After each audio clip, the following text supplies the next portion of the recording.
n'inzobere n'abajyanama mu by'ubukungu ndetse n'ishoramari. Abafite za business nama, iyi niyo nzira imwe rukumbi yo kuguhuza n'abakiriya maze ishoramari ryawe rikaguka. Reka twongere tubashimire mwebwe mwese mukomeje gukurikira gahunda Flash TV yabateguriye. Uyu ni wamwanya w'ikiganiro Flash Business. Flash Business ni ikiganiro mugezweho nangiye Bizimana Bergine. Ngira ngo maze kumenyera ko muri Flash Business tugenda tuganira na bamwe bagiye batandukanye bakora business zigiye zitandukanye. Ni muri uro rwego kuri uyu munsi twerekeje hano i Remera ku Gisiment aho twasuye Class Kaosh na ahantu boza amamodoka agiye atandukanye ariko ngo banatanga services zitandukanye ku bijyanye n'isuku y'amamodoka. Ni muri urwo rwego rero kuri uyu munsi tugiye kwegera umwe mu bamanager baho cyangwa se ushinzwe ibikorwa byaho kugira ngo atubwire ese service zaho zikorwa gute zitangwa gute abakiriya babagana bahava bishimye gute. Nge nitwa Niyonkuru Rebecca nkabandi manager angaha. Service zanga rero uko tuzitanga ziratandukanye. Uko uje umukiriya niko tuguha service wifuza tukakogereza imodoka neza. Haruza yifuza ko bamwogereza moteri, haruza yifuza ko bamwogereza imodoka, haruza yifuza ko ashaka kogesha tapi cyangwa intebe. Ukuje wifuza ko twagukorera service yawe y'imodoka tuyiguha nkuko ubishaka cyane. None ndagira ngo ukomeze utubwire kugeza aka kanya hano mu gihugu cyacu cy'u Rwanda service ijyanye no kwitabira kogesha imodoka hano muri Kaoshi muri aka kanya mwebwe mubona ihagaze gute mu bijyanye no kubona amafaranga cyangwa se uburyo mukoramo ubucuruzi bwanyu? Okay, service yo koza amamodoka muri iki gihugu ni business nk'izindi. Ni business nk'izindi utangira ukamanza gutangirira mu bihombo, ariko nuko muri iki gihugu service izo koza amamodoka ni business nk'izindi urahomba ariko nyuma urinjiza ukaba watera imbere nk'izindi business. Amafaranga turayabona, ubundi business yose iyo utanga service neza urunguka. Icyo gihombo ubona giterwa n'iki cyane cyane yuko tuzi ko iyo umuntu aje kogesha imodoka byanga bikunda hava abahaye amafaranga? Ubundi igihombo muri service nk'iyo yo koza amamodoka naho mutanga service mbi. Umukiriya iyo umuhaye service mbi niho atangira kwivumbura ugasanga ntagarutse cyangwa kwishyura bikaba ingorane, niho igihombo gituruka. Ariko iyo utanze service nziza ku mukiriya nta gihombo ushobora kubona muri Kaoshi muri service yo koza amamodoka. Kugeza akanya mwebwe no muri gukora iki ku bijyanye na service nziza kugira ngo abakiriya barusheho kubitabira cyangwa se musanzwe mubigenza mute?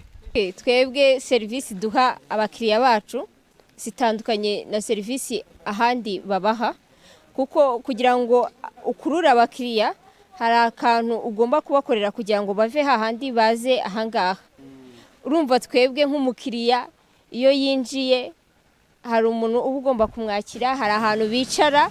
Mu bindi binamba cyangwa mu zindi Kaoshi nago umenyereye kugenda ugatanga imodoka ugahagarara ukayitegereza, ariko twe hari ahantu abakiriya bicara tukabaha n'akantu ko kunywa. Urumva icyo ni ikintu cya attractinga umukiriya, kandi noneho twebwe dufite ibikoresho byihariye kurusha izindi Kaoshi, kandi tukagira n'abanamba beza bazi koza neza na service wadusabye tukayiguha nkuko ubishaka ukagenda unezerewe. Byagiye bivugwa ko kenshi mu binamba cyangwa se mu makawusha agiye atandukanye hari abantu benshi cyane bazana nk'amamodoka yabo bakabahaburira ibikoresho. Mwebwe mwifashisha iki kugira ngo babanamba bazabagana abantu bazabakogesha babagana ku buryo hatagira igikoresho cyabo baba baburira mu modoka? Kwibyo ngibyo nabyo ari bimwe mu bikunda guca intege abantu bagana ibinamba. Okay, twebwe urabona iyo ugeze hano uri umukiriya uramanza ugaca muri office ukavugana na manager ukamubaza ibintu by'ingenzi cyangwa ibintu biri mu modoka ye bishobora kubura,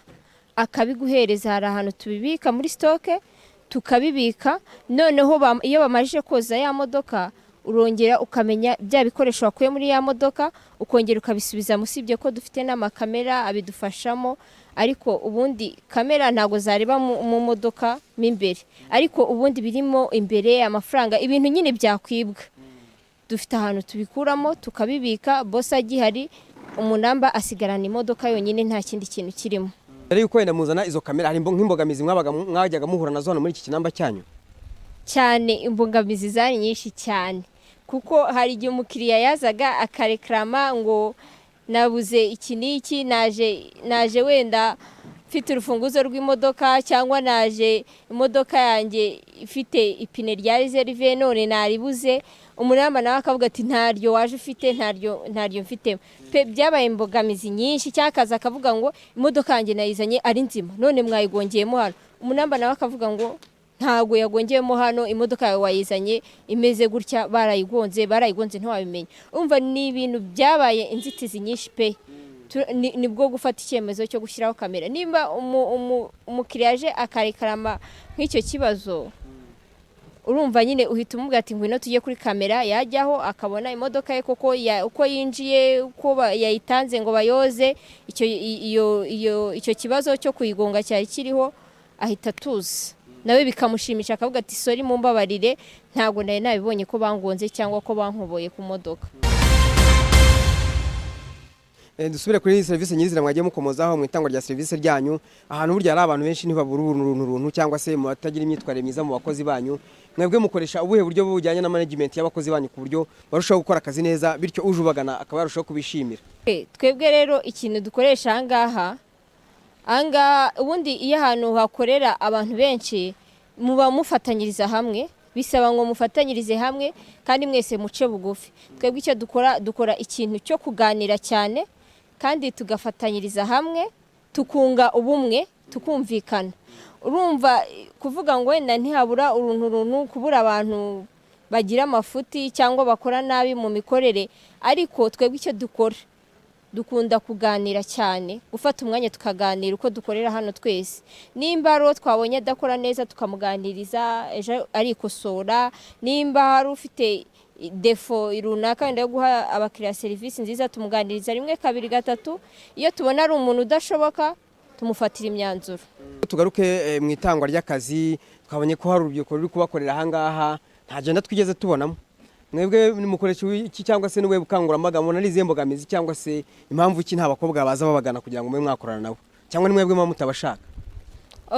Impamvu nta bakobwa benshi baza bagana aka kazi abantu benshi baragapinga kandi nanone aka kazi abantu benshi karavuna aka kazi gasaba imbaraga ntabwo wapfa kubona umukobwa uwo ari we wese uje hano ngo nshaka koza imodoka karavuna pe utari umuntu w'umusore ngo wikure ube shapu ugira ibintu by'imbaraga wumve ko ugomba gukora ntago ushobora kuza gukora aka kazi. Abakobwa bakunda kwitinya cyane gukora ibintu by'akazi nk'aka nta mukobwa ari wazano ngo dusabe akazi ko koza imodoka tukamwime ahubwo usanga abakobwa ibintu byo koza imodoka atari ibintu byabo cyane kuko barabitinya nta mukobwa ari wagera hano ngo dusabe akazi ko koza imodoka ngo tukamwime byaba ari na byizaje kuko iyo wumvishije kawoshi cyangwa ikinamba kirimo umukobwa byataragitinga n'abakiriya cyane haza abakiriya cyane baza bareba uwo mukobwa bimeze gute ni nkuko iyo ubonye umukobwa mukanishi cyangwa wubaka wikanga nyine ukumva ni ibintu bigushimishije ni iki gutya rero koza imodoka iyo ubonye umukobwa yoza imodoka nabyo ni ibintu biba bishimishije ni ibintu nyine wikanga ariko twebwe hano nta mukobwa ari waza ngo tumwime akazi hari n'ubishaka yasaza tukamuha ariko siko ko mu byukuri wageze komoza ngo bakobwa ngo ibi akazi gasaba imbaraga mu byukuri kuko nkaho urebeshe n'amaso yawe ubona kuko nta mukobwa bagashobora cyangwa ni kwa kwitinya nyine wahoze uvuga ko bakobwa ni kwa kwitinya kwa bakobwa kuko hari abakobwa babikora boza amamodoka nanjye harabona bonye cyane hari abakobwa rwose babikora ni nkuko nagwa urugero nkakubwira ngo hari abakobwa bubaka hari abakobwa babakanisha ariko babari bake ubundi bazi ko abakanisha ari iby'abagabo ari iby'abahungu kubaka ari iby'abakobwa nyine ni kwa kwitinya kwabo ariko abakobwa bagashobora benshi. Nkawe nk'ubukangurambaga waba hano we kugira ngo atinyuke akazi kose nkuko leta y'u Rwanda iri dushishikariza kugira agenda cyangwa se kugira uburinganire mu byo dukora byose umunsi ku wundi. Ikintu nababwira nuko bakwitinyuka nta kintu kitavuna iterambere ryose riravuna kandi iterambere ntago bisaba ngo umuhungu cyangwa umugabo natwe abakobwa dushaka gutera imbere urumva rero kandi kujya gutera imbere nuko uzaba wavunitse ngiye cyo nabashishikariza nuko bakura amaboko mu mufuka bakitinyuka bagakora akazi kose n'akazi kandi akazi kose kaguteza imbere. Muri business yanyu twabonye mukoreshamo urubyiruko rutari rukeya none ubumwe hari ikintu mukora kugira ngo mufashe rwa rubyiruko mu gusevinga umunsi ku wundi amafaranga baba bakoreye hano mu Kinamba ejo bazabashe kwiteza imbere. Muri business yacu icyo tubafasha hari ibintu bita ngo sosiyete cyangwa bya bimwe bya koperative nyine cyangwa ibibina ubundi babyitaga ibibina. Hano rero dukorera dufite ibintu nk'ibyo bibafasha gusevinga amafaranga yabo. Ndakeka nta muntu n'umwe uri aha ngaha udafite sosiyete abamo cyangwa ikibina abamo cyangwa koperative abamo. Twese uko turi aha dufite koperative yacu tubamo. Muri iyi bizinesi umuntu wese ukorera muri iyi kawoshi hari koperative abarizwamo iya hano. Urumva rero ibyo ngibyo nabyo bimufasha gusevinga. Abazi ko nimba ku munsi abazi amafaranga ari bugombe gutanga. Urumva ni ikintu kimufasha kuba yasevinga. Leta y'u Rwanda nanone hari gahunda yo gushishikariza abantu gufata amazi cyane ko mu Kinamba burya mukoresha amazi atari makeya umunsi ku wundi. Mwebwe mukoresha ubuhe buryo bwo kuba mwasevinga amazi yanyu cyangwa se mwayabika kugira ngo buri muntu wese cyangwa se ntabashe kujya mu ngo z'abandi cyangwa se ntabashe kujya mu butaka ngo yinjiremo mubashe kwabyazaho umusaruro muri amazi mwamenye. Twebwe uburyo dukoresha no kugira ngo wenda tugire abakiriya benshi baza batugana, ikintu dukoresha cya mbere ni isuku. Uko ayo mazi nayo tudashatse ahantu tuyashyira yaba ari umwanda. Kandi iyi leta ishaka isuku, natwe tuba dushaka isuku. Burya ahantu iyo hagaragara neza aba ari byiza cyane. Twebwe ayo mazi muri ubwo buryo twashatse kuyabyaza umusaruro. Niko turayafata, hari icyobo ajyamo, noneho akongera akazamuka akajya muri sterine aciye mu mashini iyayungurura, noneho akongera akazamuka noneho mu yindi sterine ari amazi mazima asa neza ameze neza. Noneho ayo mazi yo aba avanze n'amazi ya Ewasa.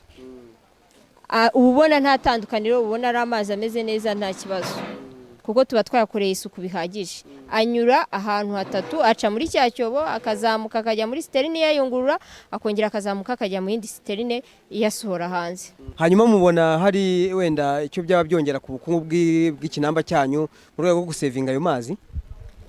Biradufasha cyane kuko urumva nka fagitire tubona ya Ewasa ku kwezi ntabwo ariyo twajya tubona tutasevinza ayo mazi, kuko ayo mazi ahanini niyo adufasha cyane. Niba wenda twaye gukoresha nka sterine nk'ibigega nka 2 ku munsi, usanga twakoresheje nka kimwe cya Ewasa n'ikindi kimwe cya mazi twasevinze. Urumva aradufasha ahanini cyane pe cyane. Okay, nkuko twababwiye ngira ngo utangire utwibwira utubwire ukora iki akazi kahe hano muri iki Kinamba. Mbonye urebye akazi kanye nkora ndi umunamba ikivugo cyane, nge ndi umunamba mbere muri East Africa. Iki kikaba ikinamba cyambe muri East Africa. Tubwire noneho wowe nkawe umukozi ukora hano hamukoze igihe kingana gute, hamaze kugeza kuki? Hano ahangaha mpamaze imyaka igera muri 3. Ikintu bimaze kongezaho ni byinshi. Cyambere ntunze umuryango. Hari ibyo nagezeho nta nahagera, nabashije kwituza mu mujyi wa Kigali. Icyo ni icyambere, kandi n'umuryango wanjye nta kibazo ufite. Ibyo ndumva ari bimwe mu bintu by'ireme, kandi nanjye nuko mbona reba ntabwo ndi umuntu usuzuguritse cyane ukivuga mfata nk'imbobo yo ku muhanda. Ibyo birahagije, ubaye ufite akazi nk'aka ngaka wabasha kwiteza imbere. Urubyiruko rukitinya muri aka kanya ushobora kubwira ngo niruze rukore kano kazi rukaba rwagasuzugura, nta kazi gasuzuguritse, urarubwira iki muri aka kanya? Abo ngabo ntabwo baramenya ibanga ry'aka kazi. Nabagira inama bibaye ngombwa bagakanguka, mbese nta mpamvu yo gusuzugura akazi utari wakora. Burya mbere uko usuzugura akazi uzabanza ugakore kakunaneza wowe ubwawe uvuga ati uragasuzuguye. Ntabwo nshobora kuza mvuge ngo ndasuzugura kujya gukora kandi kazi runaka ntaragakora. Ubanza kugeraho ntayitinya itarungurutse. Ukajya ukamenya ibyo uvuga n'ibyo utinya, kugeza ubwo umuntu akoze ati si impamvu utinya ko ari akazi ni iyi, ukayitinya uyize. Byo uvuga ngo kara nakazi gasuzuguritse utazi icyo umuntu acyura. Reka dukomeze ikiganiro cyacu kiracyari Flash Business. Nawe tugusanze hano muri iki Kinamba muri Kawoshi. Wowe ukora iki hano muri Kawoshi? Nawe ufite ibikoresho by'ibyuma, ibi ni ibikoresho bikora iki hano? Ngewe amazina yanjye nkuko bisanzwe nitwa CYimwe Pierre, nkaba ndi umutekinisiye ukorera muri iki Kinamba. Nkaba nkora ibintu bijyanye no kurwanya ubushyuhe, urabona turi mu gihe cy'ubushyuhe. Nkora ibijyanye na air condition z'imodoka, ngakora ibijyanye na air condition zo mu nzu, amafirigo n'ibindi bigiye bitandukanye. Iki Kinamba rero nkaba ndi umutekinisiye ugikoreramo. Nkuko bigaragara, urabona izi ni mashini dukoresha mu gushyiramo gaze mu modoka, kubijyanye no gukora ama AC y'imodoka. Yego.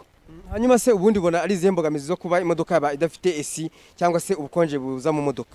ni ukuvuga ngo muri aka kanya bitewe n'uko urabona turi mu gihe cy'izuba, bitewe yesi ni ishinzwe kurwanya ubushyuhe mu modoka.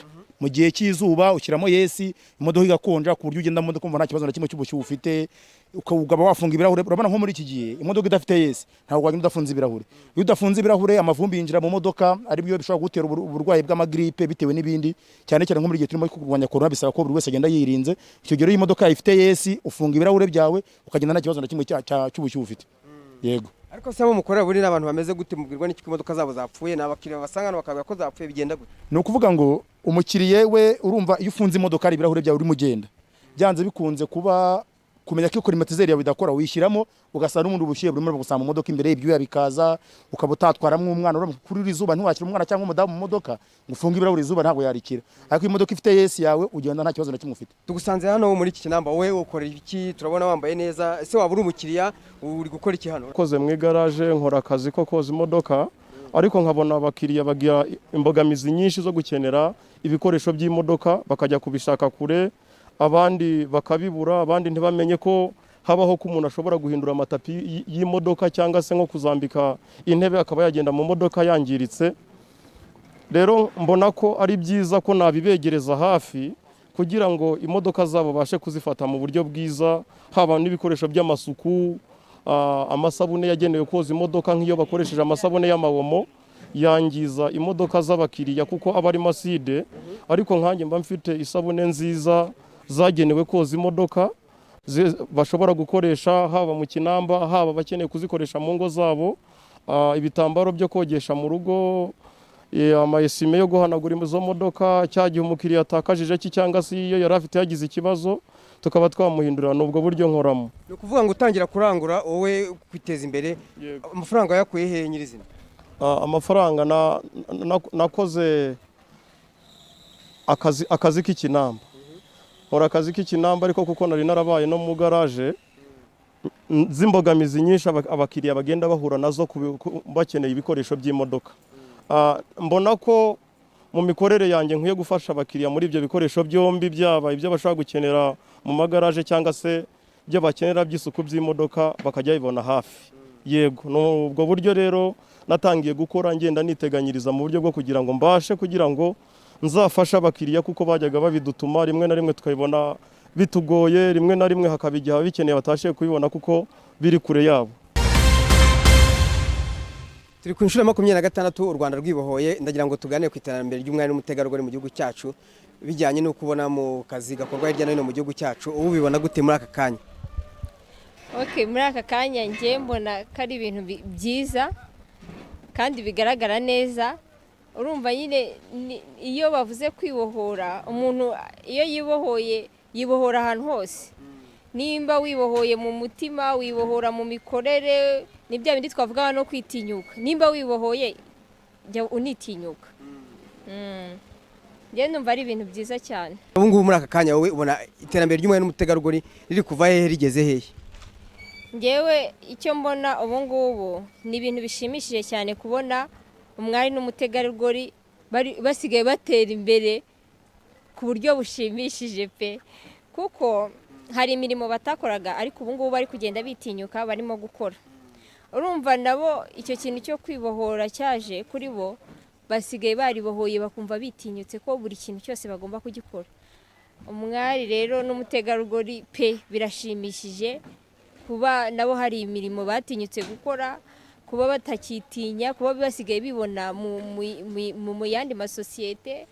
Nka gutya urabona abantu bari gukoreramo ni abahungu cyane, ukabona harimo nk'umukobwa nk'umwe. Ni ibintu biba bishimishije, yaritinyutse ajya gukorana nabo.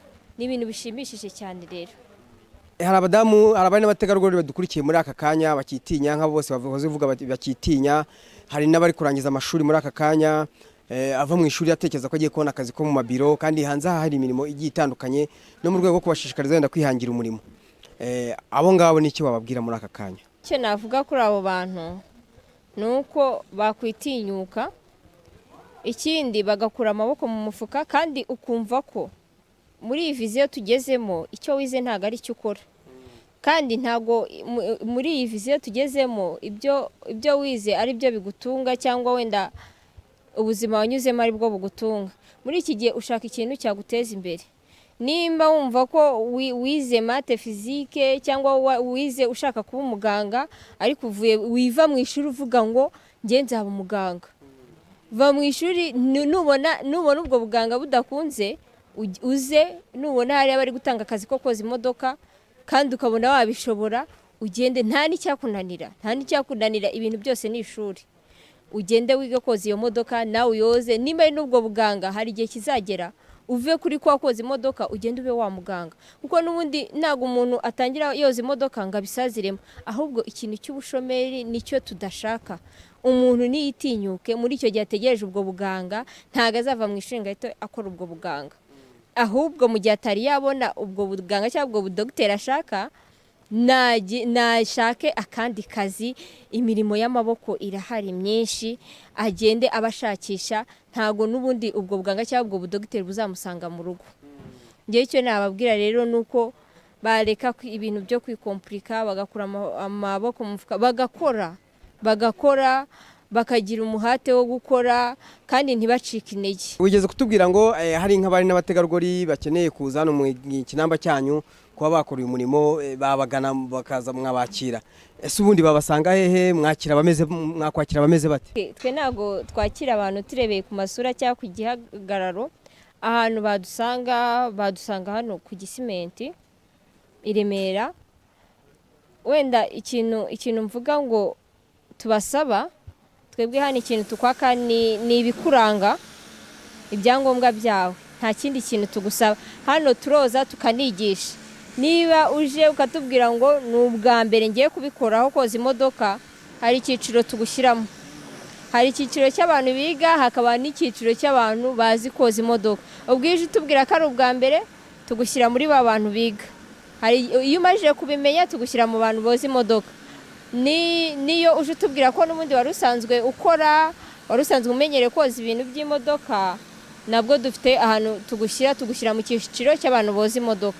Hano ntabwo dusaba amafaranga, ntabwo dusaba kureba isura cyangwa ubunini. Hari igihe uba ufite ubunini ariko udashoboye, twebwe tureba umuntu umuhate afite, gushobora kwe, turakubaza ese aka kazi uragakeneye, ese urumva ushaka kujya woza imodoka? Iyo tubona ari umuntu ubishaka ntabwo twakwimakaza. Ubundi ikintu tugusaba ni ibyangombwa byawe. Mu kazi ka buri munsi muri business zitandukanye nta hantu hajya habura imbogamizi. Hamwe nko muri kawoshi kugeza akanya imbogamizi mugira? Imbogamizi ni nyinshi cyane.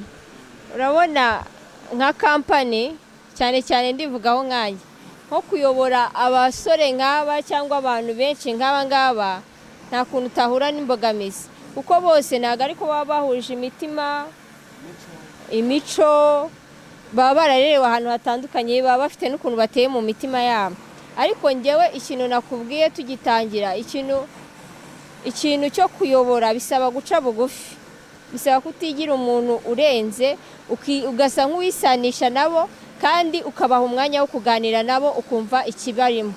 Kuko iyo ubahaye umwanya ugenda wumva buri wese icyo atekereza, nshaka iki, ndifuza ko byagenda gutya, ukabona ukuntu bikemura kugira ngo mwese mugendane mumeze neza nta kibazo. Kwerekeza ku musozi w'ikiganiro cyacu, kugeza aka kanya wenda nk'ubuyobozi butandukanye cyangwa se inzego za leta, ni nk'iki wavuga ngo leta iramutse igize gutya nko ku bantu dukora aka kazi ko koza amamodoka, dushobora kuba twava kuri uru rwego tukagera ku rundi, cyangwa se tukaba twabona ibikoresho bindi byisumbuye kurushaho koza amamodoka atandukanye cyangwa se ku buryo bwihuse?